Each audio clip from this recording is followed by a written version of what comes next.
Good morning, everybody. How you guys doing? Thank you for coming out in the rain. I don't know. Is it still raining? I've been here since 5 a.m., so I don't know. So now, who was the first one that came into this room this morning? You remember? You? Okay, so you're the winner. I wrote this book on the rail. Everything the city wants you to know about the rail. Have you? This is like on Amazon for sale. So you open it up, it's easy reading, it's all blank pages. So come up and get your book. You don't want it? Oh, later. Oh, our assistant Susan.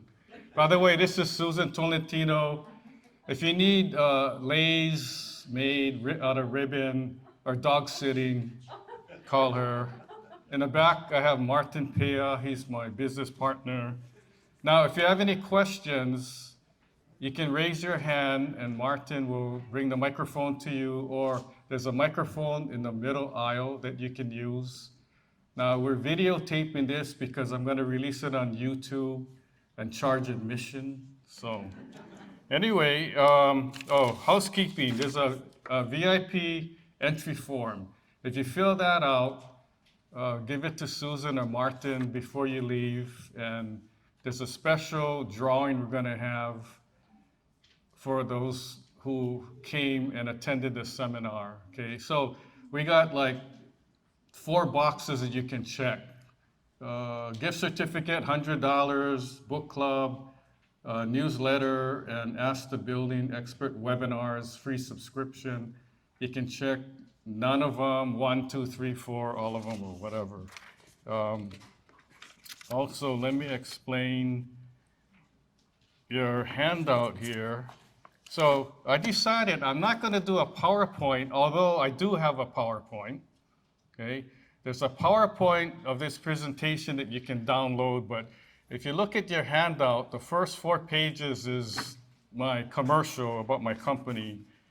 The 4th page, oh, sorry, there's a free webinar page. I've given over 100 webinars on building construction, business development, social media marketing. If you sign up, you get emailed information on how to attend a webinar and all that. And it's free. You don't need a Netflix account or anything. Then the page after that, called Avoid Contractor Ripoffs, that's the actual start of today's presentation. And then moving along here. By the way, I cut some trees down to make copies for you. After that, there's a book launch. Okay, this book that I wrote, Nail It, How to Team Up with Your Contractor, just got released on Amazon. If you want to buy it, it's $14.95. It looks like this. If you like Chinese like me and you don't want to buy it, we'll give you a free book after the seminar is over. You just go in the back there. Now, for people who aren't here, there's a QR code. You can get a free ebook. See, we like to give free stuff because when you're Chinese, free is a magic word. Okay, after that, I got some more free books. I got a book on how safe is your building, concrete spalling, hazardous building materials, cast iron drain piping, premises liability. As you know, I like to write books. And then after that, I got a bonus handout, condos, contractors, and construction. And so, let's go right into it. Don't forget to fill out your entry form.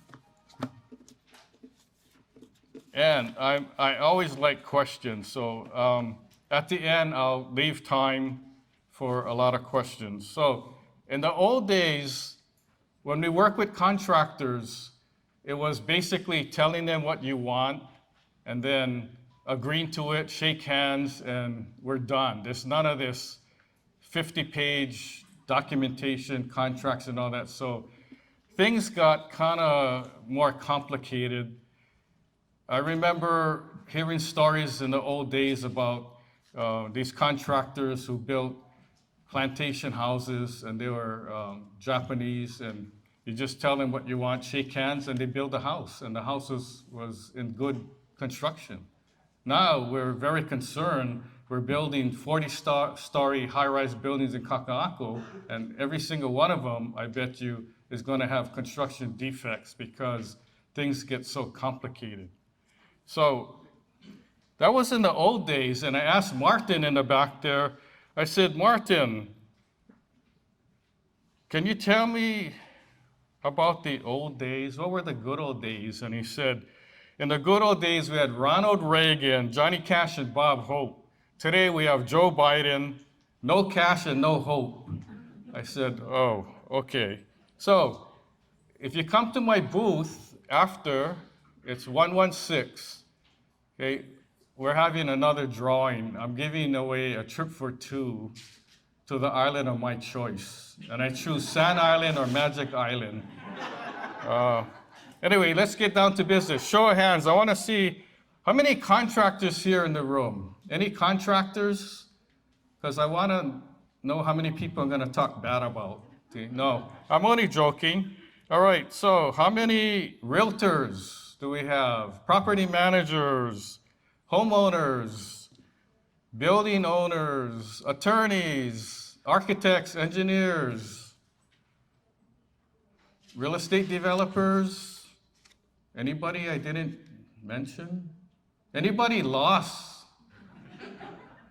Anybody in the wrong room? I know there's a seminar today on asphalt and reserve studies. I know both of the people talking. How many people here manage shopping centers or commercial property? Anybody? How many here are condo board members? Oh, quite a few. How many are just bored? So, I was at a seminar last month. I was sitting in the back, and this old guy came to me and go, you know, Lance, the speaker is so boring. So boring, my butt fell asleep. And I said, I know, I heard it snoring. So whenever a capital improvement project is ongoing, it's wise to hire a construction manager, okay? Very important. So where can you find a construction manager? Anybody? Take a guess. Right here, I'm one. Don't forget about me. All right, so let's start the presentation. I'm going to be telling you the word according to Luke, Lance Luke. I was an altar boy, but I drank the wine and I got in trouble. So, if you turn to avoid contractor ripoffs, I'm going to be talking about that. I decided no PowerPoint to make this fun, because sometimes people get distracted. So here's some tips on getting reliable bids and a whole lot more. What you do first is you got to plan it. You got to have a plan. What do you want done? Okay? When do you want it done? And how much money is available to pay for the work? So the idea is you got to figure out, let's say you're going to remodel your house. Okay? How much square foot are you talking about? What kind of materials are you talking about? And when do you want it done? Because it's not fair to the contractor to go meet with you and he comes up with these plans and ideas and all that, and then he thinks he has a job and he says, oh, can I start like next month? And you go, oh no, I was planning like 2 years from now when my daughter graduates from college. So you got to give the timeline. The other thing is when the contractor says, okay, I can build what you want. It's going to be $650,000. You go, oh, wait a minute. I only have $200,000. So you got to get the idea first before you waste your own time and the contractor's time. The other thing is if you're a condo association, look at your reserve study, look at how much cash you have, and if you don't have enough money, you got to let the contractor know, hey, we need time to get financing. And as you know, there's only 2 ways to do it. It's either you get a bank loan or you special assess if you don't have money in your reserve account. And many condos that I work with, they don't have enough money. They're poor. sorry to say. They're not rich like Martin in the back there. Martin is so rich, he has his money in First and Second Hawaiian Bank. That's good. Okay, so after you do that, you continue the process of planning. You hire an architect or engineer because the contractor is going to need to know some direction. He's going to need the paper. He's going to look at the plans. He can't just build whatever idea you have. The other thing is you hire a construction manager. You have the architect engineers complete the plans and specifications. Now, the plans and specs, the reason why they're both together is the plans tell you what to build. The specs tell you how to build it. Okay, and I'll talk a little bit more about that. And then, you don't want to hear this, but you apply for a building permit.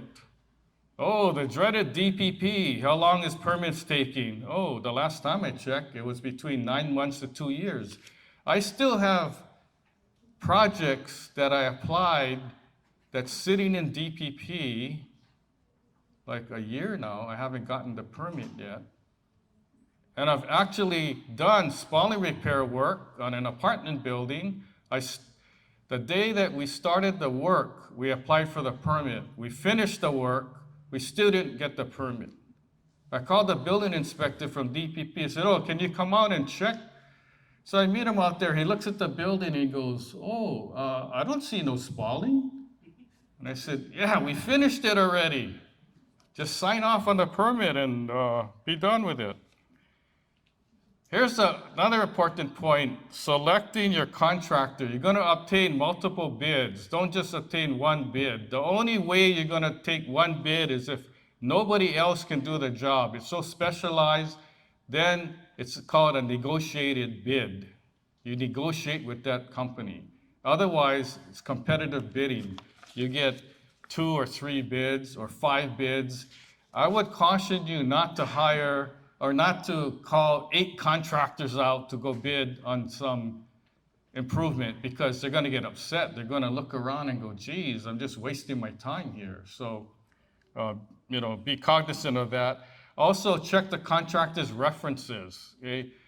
At the show today, there's a booth called DCCA, Department of Commerce and Consumer Affairs. That's the company you call, that's the agency you call the department to check on the contractor's license, to see if they even have a license. If they do, if the license is valid, and also you want to ask additional questions, is a contractor insured? If the answer is yes, what kind of insurance do they have? Do they have general liability and workman's comp?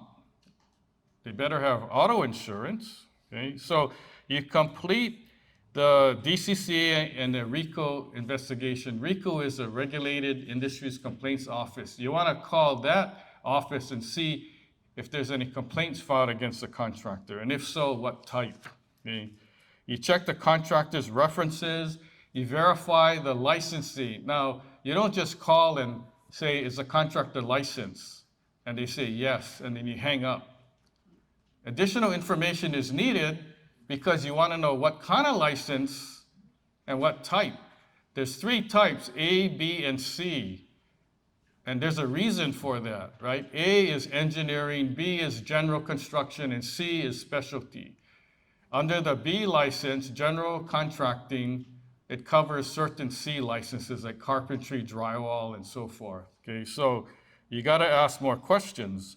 And then even when DCCA says, yeah, the contractor's insured, ask the contractor, before you hire the contractor, ask them to show you the certificate of insurance. Because what they can do is apply for the insurance, send a copy to the state records it on their computer, it says they're licensed, and they cancel their insurance. So they don't have insurance, but according to the state records, they're insured. Okay? So beware of that. Lastly, you want to confirm the name of the RME, which means responsible managing employee, to the name of the company. Okay, so if the company is John Doe Contracting, and the RME is John Doe, okay, that's pretty obvious. But what about if the RME is John Doe and the name of the company is XYZ Contracting? Is that still okay? Yes, provided the RME is listed under the XYZ Construction Company. Okay, I've seen many times where I get called out and I look at the contract and yeah, the name of the guy's there. He has a license, okay. They build a rock wall, that's fine. The guy's properly licensed. I go, whoa, how come the wall fell down? So I do more investigation. So I call up DCC and I say, can you tell me exactly what kind of license this guy has? Oh yeah, he's licensed. I go, yeah, what type? And then they tell me tree trimming. So here you have a situation where you got a contractor with a tree trimming license doing rock wall work. Is that legal or not? That's not right. So that contractor who did rock wall is in violation, and they call that unlicensed activity. Okay, so be very careful. Also, when the general contractor you hire has subcontractors, make sure you do the check on every single subcontractor too. And we don't want that general contractor hiring unlicensed handyman or whatever. Sometimes they go cheap and then you get into trouble. Now, on the insurance, if you hire a single contractor, sole proprietor, according to the state law, that contractor is not required to have workman's comp. He's only required to have general liability. But why do you want that one guy to have workman's comp? Although it's not required by the state, and the contract will tell you it's not required by the state. I don't need workman's comp because I'm a sole proprietor. I'm doing the work myself. But guess what?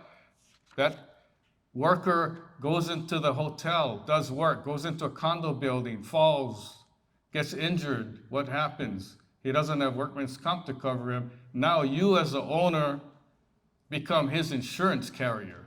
Okay, so there have been cases like that. Okay, so let's say you hire the contractor, construction starts. What do? You inspect the job often. If you can't do it yourself, you hire somebody to do that. Communicate and ask all your questions. Okay, don't be hesitant to ask questions.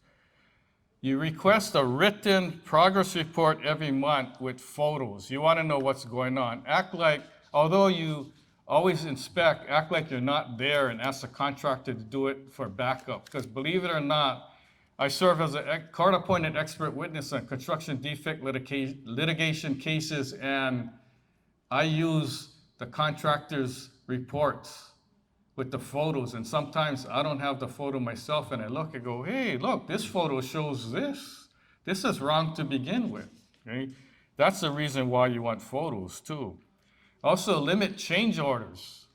You don't want to have the contract so vague and open where it opens up the door for the contractor to keep nailing you with additional costs. You want to cover all the costs as much as possible. Now, there's cases where, like concrete spalling repair, where it's run away because there's no magic number. Because the more you dig into it, the more costly, the more work is going to be found.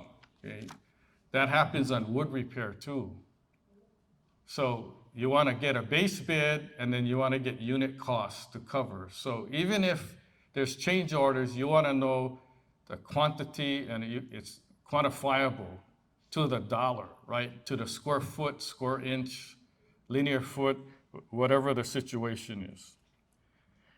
In addition, after the work's done, you want to complete a punch list called a final punch list and inspections. And then after that, you're going to sign off on the completion, or if it's not to your liking, you agree to the next inspection. So in other words, okay, here's a list, Mr. Contractor, of all these items to fix. Nicks in the drywall, missing paint here, things like that. My electrical outlet doesn't work. All that goes on a punch list. Okay? If you don't want to sign it, then you agree, all right, when are you going to get these things done? And then let's schedule another inspection and verify all those things. Okay? Don't just take the contractor's word for it. Oh yeah, I finished all those items, and he'll send an email and you go, okay, we'll cut a check and pay you. Okay? So you need to trust, but also verify. And I get paid big bucks for verification. I don't get paid big bucks for trusting, although I do that. And contractors that I work with love me because I treat them respectfully and I tell them we're all on the same team. Our goal is to get the job done, finish this project. I'm not there to whip them in shape, but if they give me hassles, that's what I'll do. I'm not scared to do that. Okay? So, yes, question. What was that? Sorry, I couldn't hear you.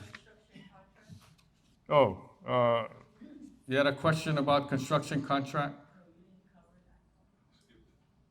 Oh, you were paying attention. How many of you think I missed number 4? Jeez, I practiced this whole speech so many times. Okay, sorry. Let's talk about contracts. Get everything in writing. Thank you for bringing that up. Okay, you don't want verbal. And get everything in writing. When I say everything, I don't mean a one-page contract that says XYZ construction, we're going to build your house, and it's going to be $850,000. Here, sign here. Okay, too simple. You want all the details. So here's the details. You got to make sure the disclosures are in the contract. What are disclosures? Okay, well, we know if you're a realtor what the seller disclosure is, but what is it for a contractor? Some of the disclosures that are required, and these are required by law, I'm not making it up. State law requires disclosures to be, you gotta name the price, okay? And you gotta say what it is. You gotta say what your construction schedule is, when you're gonna start, when you're gonna finish, okay? You're gonna list down who your subcontractors are. You're gonna list down if there was a salesperson that sold the job, okay? That's not the actual licensed contractor. Okay? Also, if the contract doesn't say this, you got to put it in. You got to put a statement that payment will be made only for work completed. In other words, if the contractor finished 20% of the roof, you're not paying him 50% of the roof. Okay? Once that contractor signs and he can't cry later and go, I need my money, they go, well, you agreed that I don't see 50% of the roof done. Okay, so I approve multi-million-dollar contracts every month. I'm approving millions of dollars of construction work, and there's every line item by percentages. So you got to be specific. If you're really specific in the beginning, it's hard for the contractor to call later and go, well, I didn't agree to that, or times change and I need money now, okay? You pull out the contract, see that wasn't what was agreed to. Also request a written scope of work. What is that? That's a listing of exactly what the contract is gonna do. Not, we're gonna paint your house. Okay, well, be more specific.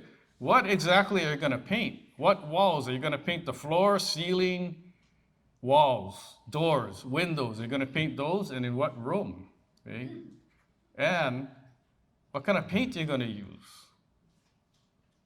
Furthermore, are you going to wash before you paint, pressure wash, or wipe it down?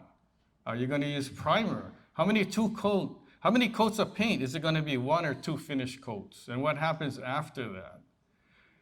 On big projects that I work on, 40-story high-rise buildings, I get painting specs written, and it has details on millage. It has details on adhesion tests. What's an adhesion test? Well, you make an X and you put tape, and then you peel the tape off. And after the work's done, if the paint peels off, then it's unacceptable. So all those are written in the specs. If you don't have specs like that, the contractor goes, well, I'm not required to do adhesion tests. I'm not required to scrape the paint. I'm not required to fix the termite damage. So you list all that down. Every single possibility that can come up, you list it down. Even if the contractor says, there's no termite damage, I don't see any wood rot, so there's no wood to repair, I'm just gonna paint. Well, what happens after they pressure wash and they find, whoa, we didn't know that there was this big hole there caused by termites. Okay, now, if it's not in the contract, what are you gonna do? The contractors are gonna say, oh, we're gonna charge you $2,000 for the repair, right? So you don't want that. You wanna be more protected. And then request a schedule of values. What is that? Well, you know when you go McDonald's and you make an order and you get the receipt says Big Mac, French fries, Diet Coke, whatever. It's a listing. Schedule of values is the same thing. You're gonna have carpentry work, roofing work, electrical, plumbing, and everything's listed by line item. And in addition to that, it's gonna have the cost. So if you're building a house and it's $850,000, where is the $850,000 in the schedule of values? How much is it gonna be for the roof? What's the cost for electrical? What's the cost for plumbing? What's the cost of foundation work, concrete? It's all listed down, then you can track it. So the projects I work on that's like $40, $50 million, can you imagine the schedule of values? It's like a huge telephone book kind of thing, right? But that's how we track it. And then when the contractor decides to submit his pay request at the end of the month, I use the schedule of values to track it. That's how I know. And when the contractor's overbilling, like say it's a brand new building and they're building elevators and they're billing 80% for completion. But I go to the job site and I'm like, I don't even see any elevators. So how can you bill for 80%? They go, well, we're billing for materials. I go, I don't even see any materials. And this is a federal job, and I tell them, sorry, pal, I can't approve it, because according to the federal guidelines, it was a HUD property. If you're gonna bill for materials on site, it has to be on the site. It cannot be sitting in your warehouse. I need to verify it.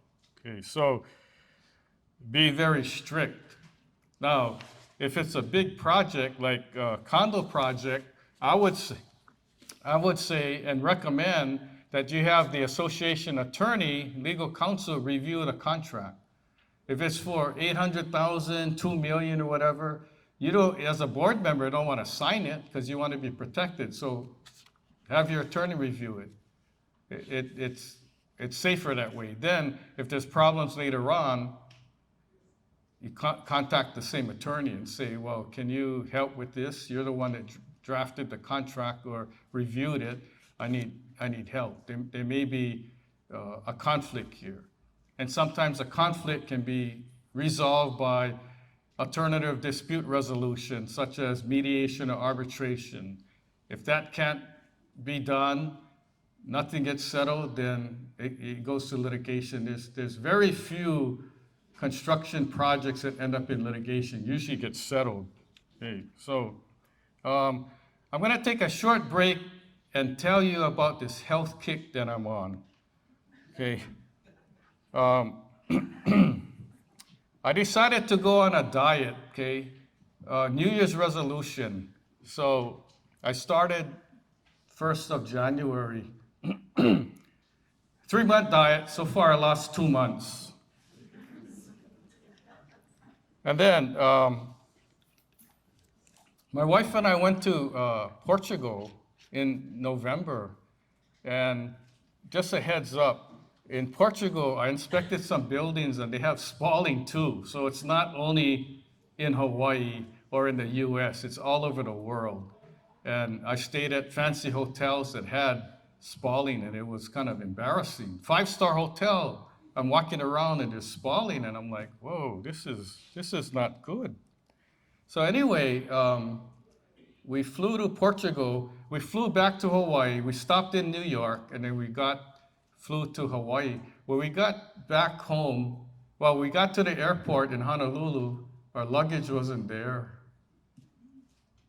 Somehow it got stranded in New York, and it took 2 days for us to get our luggage. It was Delta. You know what Delta stands for? Don't expect luggage to arrive. Don't tell anybody I said that, because I'm a paying Delta member. So anyway, I recently had a physical, And the doctor said, don't eat anything fatty. So I said, oh, you mean like Kahlua pig cheeseburgers and stuff? He said, no, fatty, don't eat anything. Like, oh, okay. So, oh, by the way, in Portugal, don't, when you go to the restaurants, don't order Portuguese bean soup. They don't know what that is. That's only in Hawaii. Okay, you gotta ask just for soup. And then hopefully it's like what you want. But we had a lot of fun. We go to this island called Madeira, which is sort of like how Hawaii used to be in the 60s and 70s. It was a lot of fun. It's not connected to mainland Portugal, but we did go to mainland Portugal too. But I didn't like it as much. So let's continue on. You want to hear about case studies? Okay, so we'll kind of talk about case studies.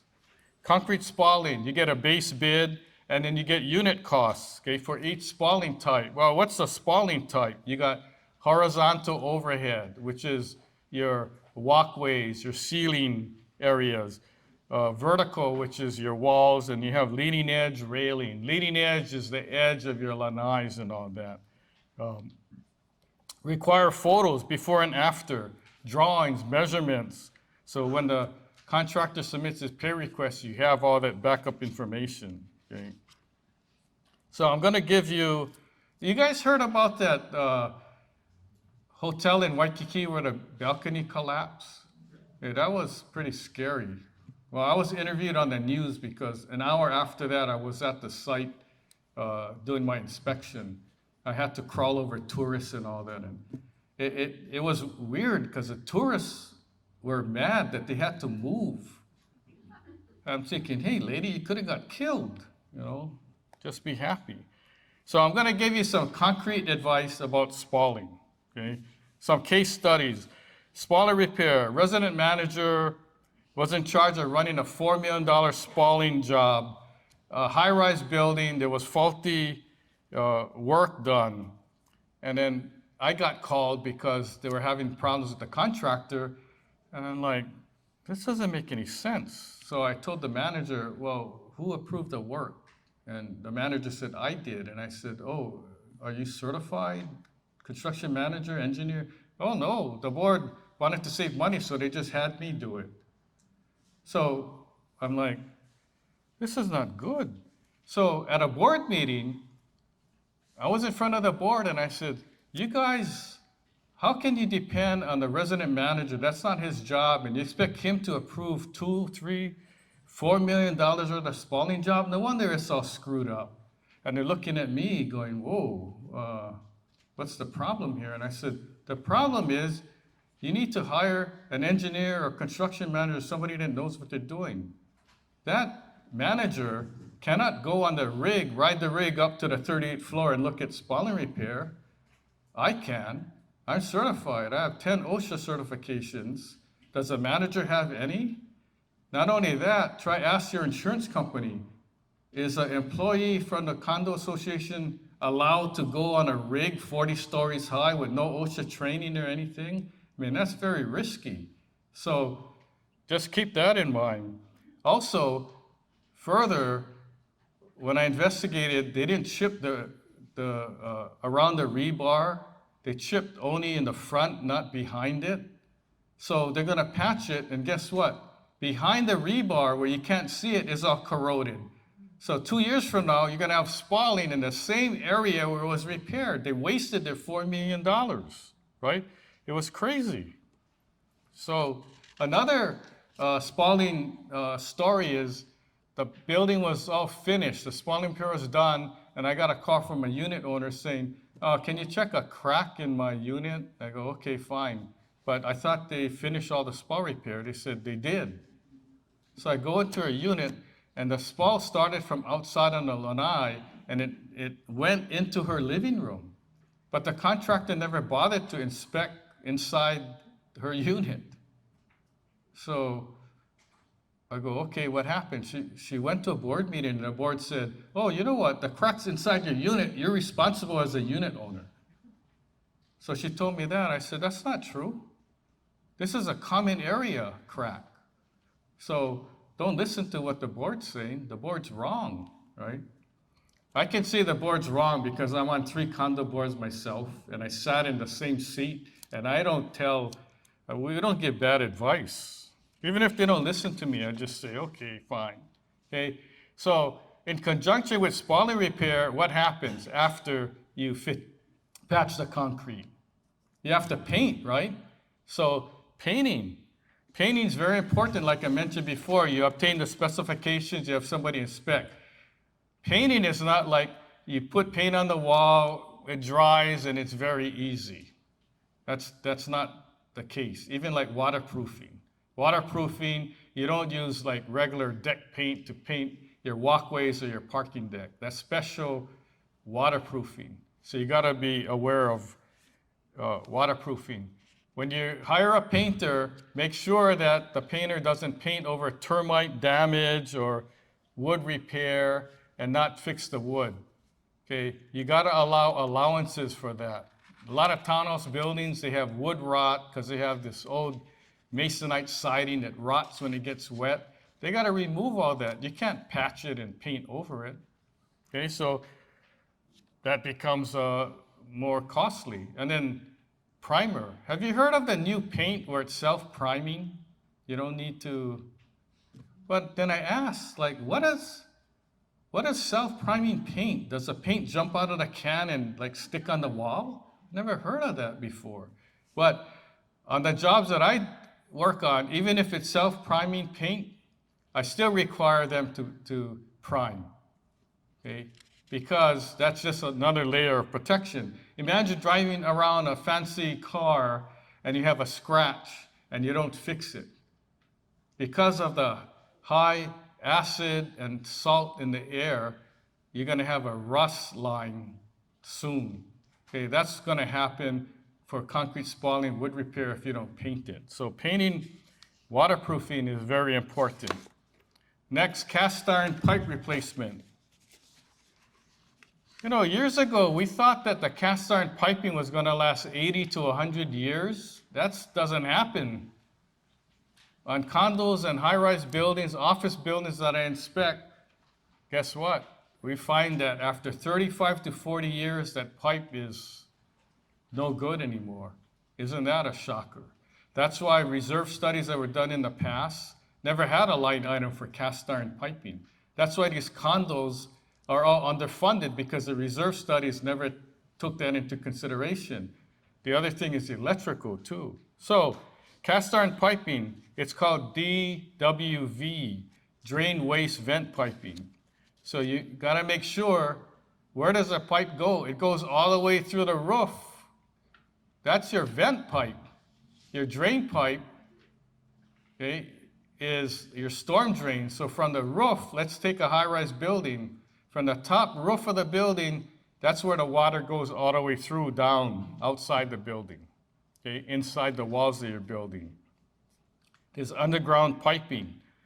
When you're working on a cast iron pipe replacement, you got to take into consideration all these unforeseen items, such as hazmat. If the building's old, there's going to be asbestos lead paint to deal with.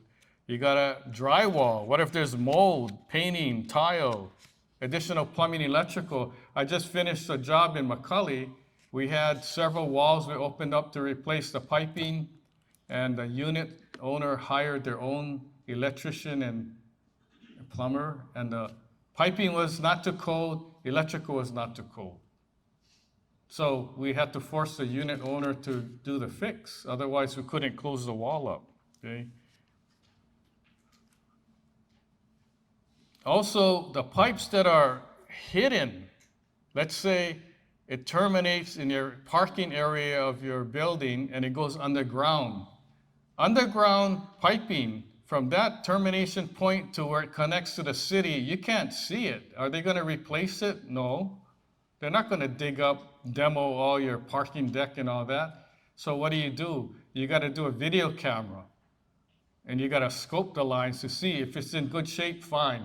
If it's not in good shape, what do? You either replace it or you can line it. But be careful with the pipe lining, because no one's inspecting pipe lining. The jobs that I've done, terrible. The pipelining didn't pass. So you gotta make sure that specs are written so that the contractor can be accountable, okay? You gotta videotape all the pipelining and you gotta save the video, okay? But this cast iron pipe replacement, yes, question. Why did they use cast iron in the first place? Because that was the best material. Well, they had PVC 40 years ago. Yeah, but that PVC for high-rise buildings is not fire rated. So in the old days, and I'm not that old, I learned it from history. In the old days, they had piping that was clay and cardboard. They don't use that today, okay? Although some buildings have clay pipe. And guess what? When you have hairline cracks in the clay pipe and it's in the ground, tree roots start growing. That's why there's clogs. So clay piping, and then they got PVC, plastic piping. But plastic piping depends on the schedule. It's not rated for high-rise buildings. You have to put special intumescent ring around it, like fire stopping, okay? Cast iron is not as noisy. There was one case where they wanted to go cheap and they replaced it with PVC piping. And every time people flush the toilets, you can hear it. And we told them, they go, no, I don't think it's a problem. So guess what? They replaced all their plastic piping back to cast iron because cast iron is less noisy. Okay, so thank you for that question. That was good. So this whole demand for pipe replacement is so great that I'm starting my own plumbing company. Okay, I used to be a general contractor. I don't do that anymore. So I'm taking a survey for a new company name and slogan. Yes, question. About the cast iron piping. What about lining the piping? I've heard there's a technology of lining the piping as long as, of course, it's. Okay, hold on. Martin, you have the microphone? We're gonna make sure everybody hears your pipelining question. Yeah, going back to the cast iron piping, I've heard there's a technology where you can line the piping rather than replace it, as long as, of course, it's still structurally there, but it's starting to corrode. Can you speak to that? Yeah, I don't believe in pipelining inside buildings, like high-rise buildings and complicated U's, Y's, and all that. If it's underground, long runs, horizontal, vertical, pipelining is good. But don't get sold a sales pitch where a company says we can line all your pipes. Are they gonna line a 4-inch, 3-inch pipe? How are they gonna do that? There's too many connections. I would ask them, let me see your plan and how you're gonna do this, and does it follow the specs? How can you line these pipes that are turn, P-trap, and all this stuff? It's impossible to do it without any problem. I got war stories to tell you about pipelining. So if you're gonna, before you do a pipelining project, contact me and I'll give you some tips. But thanks for asking a question. So back to my survey here. So I need help coming up with a slogan for my new company, okay? So the first one is Casino Plumbing, where a royal flush beats a full house. Okay, that's the slogan. Then the second one is Flush It Plumbing. We're number one in the number two business. So how many for number one? How many for number two? How many don't even give a crap? Okay, fine.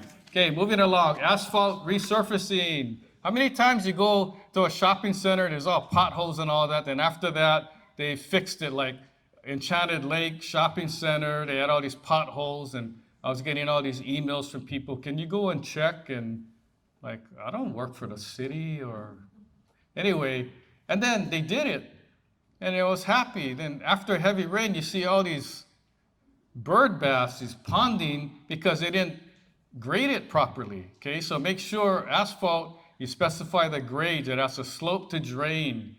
What's a compaction?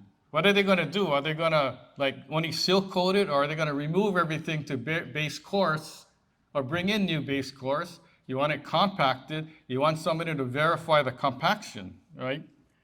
You don't want any problems. What happens if it's a problem? Then it becomes a pain in the asphalt, right? So, wood repair. Let's talk about that. You obtain specs for wood repair.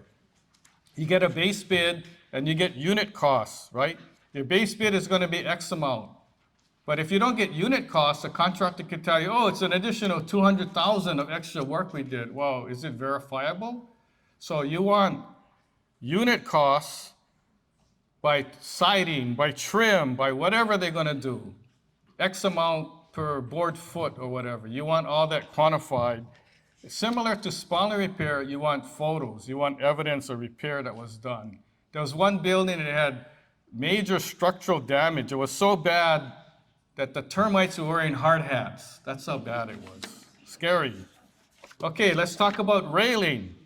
Railing's very important. You got metal railing, you got aluminum railing, iron. Older buildings have solid iron. The newer ones have hollow aluminum. And guess what? Where the railing base meets the concrete, there's corrosion and there's spalling. Okay? Alamana Shopping Center, one person died and another person seriously injured because nobody fixed the corrosion. What happened was corrosion at the base, they caulk it. You can't hide that stuff. It's scary, dangerous, so very important. How many condos have money to pay for railing? Not many. It's not even in the reserve study, right? So you heard of ADD, attention deficit disorder? These people have CDD, cash deficit disorder. That's a problem. So review the reserve study, make sure it's up to date. Let's talk about fire life safety. Fire sprinklers because Marco Polo building. Everyone doesn't want to put fire sprinklers because it costs too much. Guess what? Their insurance premium is going to be more than the cost to put in fire sprinklers. So the slogan is just do it now. Eventually you're going to have to do it. Can you believe there's one condo where their insurance premium is $1 million a year or more? That's true. How many condos can afford to pay $1 million just for insurance? They could use that for spalling or cast iron drain piping. So, fire life safety, fire sprinklers, fire alarm system. Older buildings got to be upgraded. There's your fire doors, your smoke alarms in your units. How many older buildings I go to, you go to the stairwell, there's no floor number, the light's not even on, I open the door, walk down the stair, it's dark. Guess what? That's all illegal. It's against the fire code. You have to have illumination. You gotta know what floor. The door has to have the floor number because in case of a fire, you get stuck, you wanna be able to call the fire department, I'm on floor 9, help, get me out of here, okay? And that's for the firefighters also. They got to know what floor they're on too. So how many condos need money? All of them, right? It's sad to say. So speaking of money, a husband and wife, they walk into a bank, right? They're on the board. They walk into a bank. Suddenly this mass bank robber runs in to rob the place. And so he goes in and his mask falls off. And so he goes to the security guard, did you see my mask? Did you see my face? And the guard said, yeah. Boom, he kills the guy. So he goes to the husband and wife and tells the lady, did you see my mask? And the lady goes, no, but my husband did.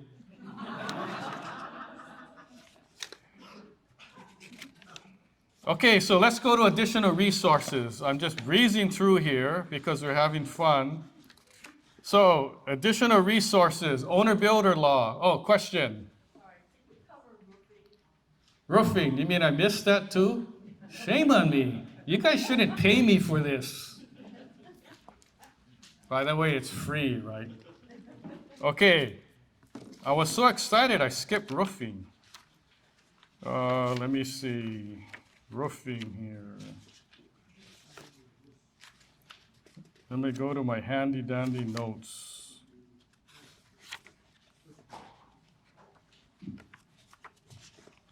What page? What page is roofing? Oh, sorry. Mine got stuck together. Okay, roofing, no matter what type of roof it is, asphalt shingle, flat roof, whatever, make sure you get the specs to specify what type, okay? If it's asphalt shingle, you want to know what type. Not asphalt shingle and color brown, right? There's Architect 80.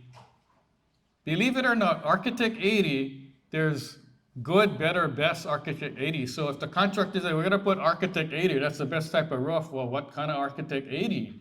Ask the term. Warranty, is it a 30-year? Is it a 50-year? Is it a lifetime year? And by the way, there's no such thing as a lifetime warranty for a roof. That's just a myth. Because ask the question, whose life? Right? Is it mine? Is it my kids? Well, and then it's prorated. So if it's a 50-year and you make a warranty claim, they're not going to give you $1 million because that's what you paid. They're going to prorate it, and they're going to cut a check for you for a lower amount. Okay. So with roofing, you make sure that you cover drains, you cover gutters, you cover roof flashing, roof vents, exhaust vents. You got to make sure all that is included in the contract. If it's not, guess what? There's a change order. And the contractor's going to go, oh, now's my chance to nail these guys for additional costs because they don't know any better. Okay? So it's best to get a consultant to help you review the specs and write it out. Okay? So thanks for, did I miss anything? Boy, you guys are, this is stricter than my college class when I was instructor. Okay, additional resources. Owner-builder law. Have you heard of owner-builder law? You can, it's legal to be an owner-builder, but guess what? If you're an owner-builder, you're acting as a general contractor. Owner-builder doesn't mean that you don't need to have a license to do plumbing, electrical. If you're an owner-builder, you still need to hire licensed electricians and plumbers, okay? Remember that. And then, as an owner-builder, you're responsible. If somebody gets hurt or whatever, or doesn't get paid, you're the person, okay?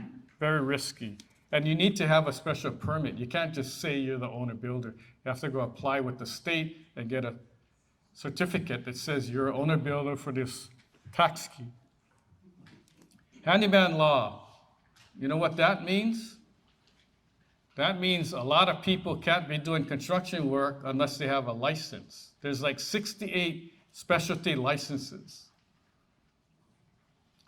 And if you hire a handyman that doesn't have a license and the work requires one, you're just as guilty. If you're a realtor or property manager, there's a law called aiding and abetting that you can get nailed for, and I've seen that used before. It's no fun, because it's pretty obvious. Mrs. Realtor, did you bother to call DCCA to see if that contractor was licensed? No, he sent me a business card and I had the license, so I assumed he had a license. But guess what? You look at the license number, that was a GE license. Is a GE license allowable, acceptable as a contractor's license? I don't think so.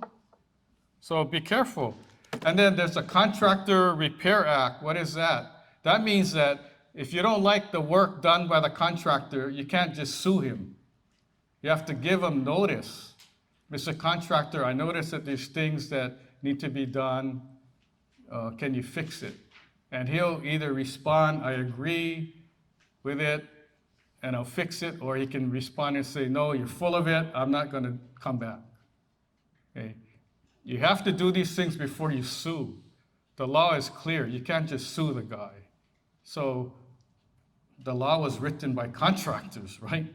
So, but it protects everybody. And then on the bottom page, I got the photo album. You know, I was nice to you guys. I included QR codes so you can scan. Avoid contractor ripoffs, website, and then this handout is downloadable too. So if anybody that you know could benefit from getting a copy, that's fine. You can share it with them. All right, so That's pretty much the end. Thank you for being a good audience. I'm going to take questions now. Yes. Could you just review again what was the ABCs of the different types of licensing? Sure. Types of licensing ABC. A is engineering. Engineering is they build bridges, roads, and all that. A B license is general construction. Now, a general contractor can build roads and all that too, but is very specialized. And then C is a specialty license like painting, drywall, roofing, plumbing, electrical, that's under C. So when you hire a contractor, make sure first that they're licensed, secondly, what kind of license they have. Any other, yes? Could you clarify for me, please, on the handyman law? There's a, for permitting, there's a $1,500 cap, I thought. Oh, hold on, sorry, hold on. Martin, you have the microphone? Martin's sleeping on the job. Is this on? Could you clarify for me on the handyman law? It says here the unlicensed contractor must not exceed, contract must not exceed 10,000. But I know there's a, provision in the permitting that your handyman project cannot exceed $1,500. Okay, So how does that? thank you, let me clear that up. 1,500 is the ceiling that the handyman can work up to. So in other words, if it's a $2,000 job and he doesn't have a license, he can't be doing the work. The $10,000 amount triggers the need to get a building permit. So that's the difference, right?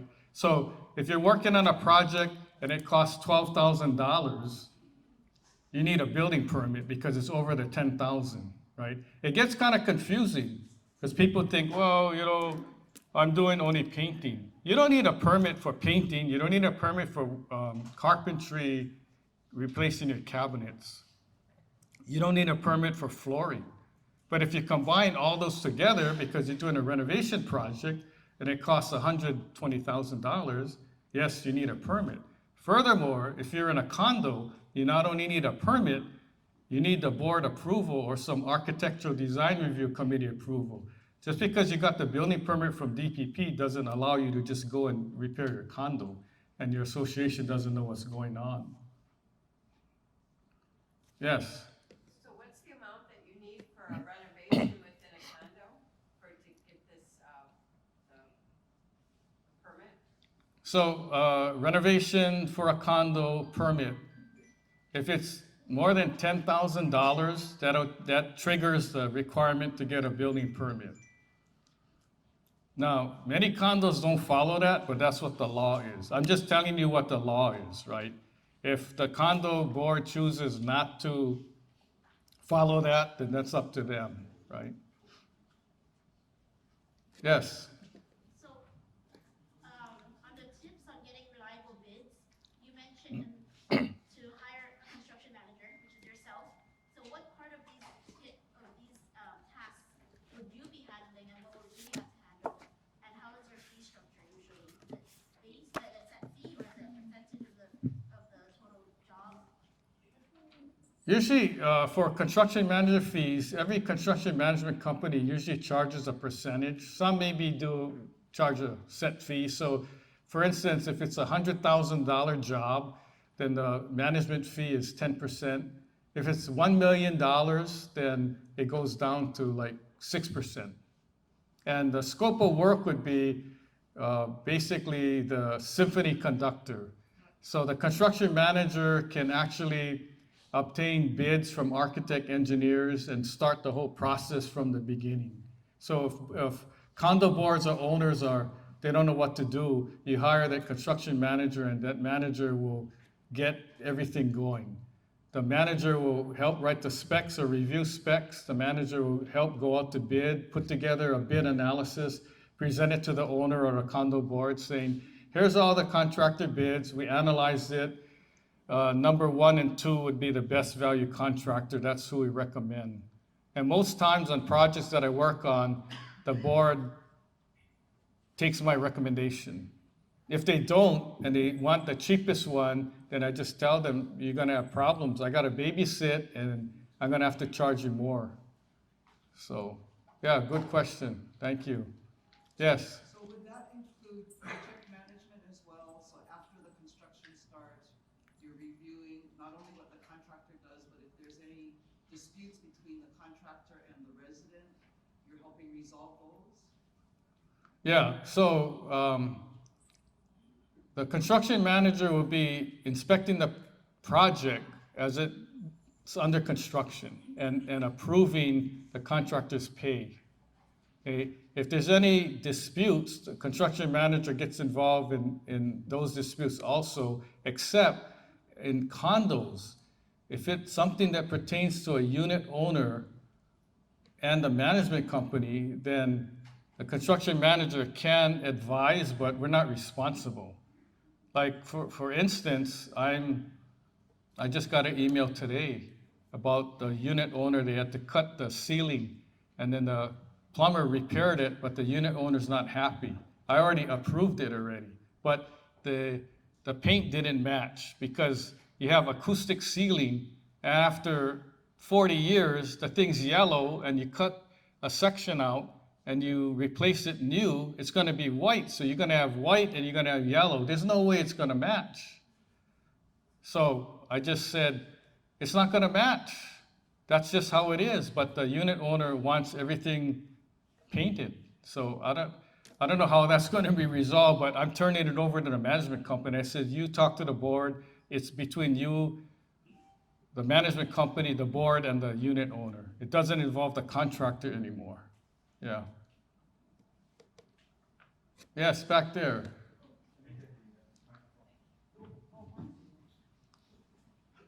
Yeah, getting back to the waistline replacement project or the cast iron replacement, in a condo, at least in our condo, there's a differentiation between the piping that is the association piping, which is the vertical piping, and the horizontal piping, which is the owner's piping. Getting back to the lining of the piping, could you line the vertical piping, which is the main going down, and not, and that doesn't have as many connections. It just has the connections where the lines branch into the main, rather than doing the horizontal piping, which connects all your fixtures. You follow what I'm getting at? Yeah, you could, but I don't recommend that because how do you know where the demarcation is? Because on the condo, and are you talking about a condo? Yes. Okay, so a condo in the declaration and HRS 514B is specific. If that pipe belongs to the unit owner or serves only one unit, then it's a unit owner. If it serves more than one unit, then it becomes common area. So where is that, right? In your situation, you have a main vertical pipe, but maybe you have two units tied in together, and then it connects with the vertical pipe main. So the two units that are tied together in a lateral, that's actually a common area pipe. So it doesn't make sense to line one section and not repair the others. So Yeah, but now getting further on that question, the horizontal piping, since it's considered the owner's piping, what would you recommend? How would you recommend the owner handle or the owners handle that horizontal piping? If you're going to replace the vertical, what are you going to do about the owner's piping, which is the horizontal? very good question. And here's what I do on all my projects. I go in and tell the board, although it's a unit owner's pipe, every unit owner belongs to the association. So replace all the piping, regardless if it's common area or unit owner. Because at the end of the day, the unit owners are paying for it anyway. So just do it. Because if you only line what's considered common area, you could still have a backup, right? You go to unit owners' pipes that weren't lined or weren't replaced, and it's kind of like a half project. And that doesn't do it. So I go in there and it's like all or nothing, because when the project's finished, I can tell the condo association, you have a warranty for your whole building. If we only do the vertical piping, there's no warranty. There's only warranty in the vertical, but there's other piping. If you look at the building plans, you see how the piping's connected. And then you can see that, oh, if somebody had a backup, it could affect the common area piping also, so. But any other questions, my booth, come to me, I'll be happy to talk to you. You get a free book. If you want to buy it on Amazon, $14.95. If you want an autograph, that's additional $20, so. Anyway, come to my booth, say hi. Thank you very much. Hope you enjoyed it. Thank you.